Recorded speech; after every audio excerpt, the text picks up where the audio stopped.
આશીર્વાદ રૂપે દે છે એમાં અંતર્ધ્યાનની રીતે આપણા ઉપર દર્શાવવામાં આવ્યા છે. હર પ્રભાવ શક્તિ જે નો નાદ દર્શાવવામાં આવ્યું છે. આપણા જે સ્લોગન જે છે, કોઈ બોલે ઘર પ્રભાવ તો આપણે શક્તિ જઈ કહેવું પડે.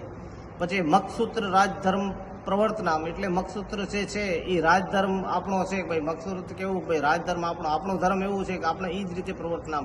જે સમયમાં પાટડીની ગાદી સ્થાપી ત્યારે આપણે એક પણ લોહીનો ટીપું રેડ્યા વગર 2300 ગામને તોરણ બાંધ્યા. એટલે પોતે હરપાલ દેવજીએ પોતાને અંગૂઠો ચીરી અને 3 છાંટા જે સિંહાસન હતા પાર્ટીના એના ઉપર છાંટ્યા. ભાઈ એ આપણે રાજ્ય કરવાનો છે, પર આપણે પ્રજાને કોઈ પણ તકલીફ દુઃખ તકલીફ કંઈ થાય નહીં, આપણે ભાઈઓ કોઈ પણ નહીં. એટલે રાજધર્મ આપણો જે છે એ જ રીતે આપણે રહેવાનો કે આપણી પ્રજાને કોઈ પણ તકલીફ ન પડે. આજ પછી એમાં પછી